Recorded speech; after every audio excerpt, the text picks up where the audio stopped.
സംഘർഷം രൂക്ഷമായതിന് പിന്നാലെ ഇറാനിൽ നിന്നൊഴിപ്പിച്ച വിദ്യാർത്ഥികളുടെ ആദ്യ സംഘം നാളെ പുലർച്ചെ ഇന്ത്യയിലെത്തും.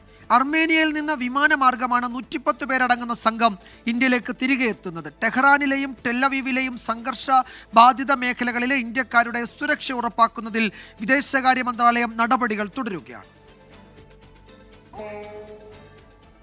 ഇറാൻ അതിർത്തി വഴി അർമേനിയയിലെത്തിയ വിദ്യാർത്ഥികൾ പുലർച്ചെ 2 മണിയോടെ ഇന്ത്യയിൽ തിരിച്ചെത്തുമെന്നാണ് വിവരം. പശ്ചിമേഷ്യയിലെ വ്യോമയാന മേഖലയിൽ തടസ്സം നേരിടുന്നതിനാൽ ചിലപ്പോൾ യാത്ര വൈകിയേക്കും. ജമ്മു കശ്മീരിൽ നിന്നുള്ളവരാണ് ആദ്യ ബാച്ചിലുള്ളവർ. ഡൽഹിയിലെത്തുന്നവരെ നാട്ടിലേക്ക് എത്തിക്കാനും വിദേശകാര്യ മന്ത്രാലയം ക്രമീകരണം ഒരുക്കിയതായി ജമ്മു കശ്മീർ സ്റ്റുഡൻസ് അസോസിയേഷൻ അറിയിച്ചു. വിമാനമാർഗമോ ട്രെയിൻ മുഖേനയോ ആകും സ്വദേശങ്ങളിൽ എത്തിക്കുക. അതേസമയം ടെഹ്റാൻ വിട്ട 600 വിദ്യാർത്ഥികൾ ക്വാമ നഗരത്തിൽ തുടരുകയാണ്. ഇറാനിലെ മലയാളികളെല്ലാം സുരക്ഷിതരാണെന്ന് സംസ്ഥാന സർക്കാരിന്റെ പ്രത്യേക പ്രതിനിധി KV തോമസ് 24 പറഞ്ഞു. അവരൊക്കെ സേഫായിട്ട് സ്ഥലങ്ങളിലേക്ക് മാറിക്കൊണ്ടിരിക്കുന്നു. എക്സ്റ്റേണൽ അഫയേഴ്സ് മിനിസ്ട്രിയുമായിട്ട് നമ്മൾ കോൺസ്റ്റന്റ് ടച്ചിലാണ്.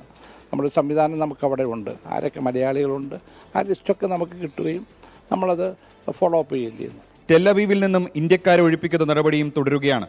ജോർദാൻ, ഈജിപ്ത് അതിർത്തി വഴി ഒഴിപ്പിക്കാനാണ് നീക്കം. ഇന്ത്യക്ക് എല്ലാ പിന്തുണയും നൽകുമെന്ന് ഇസ്രയേലും അറിയിച്ചിട്ടുണ്ട്.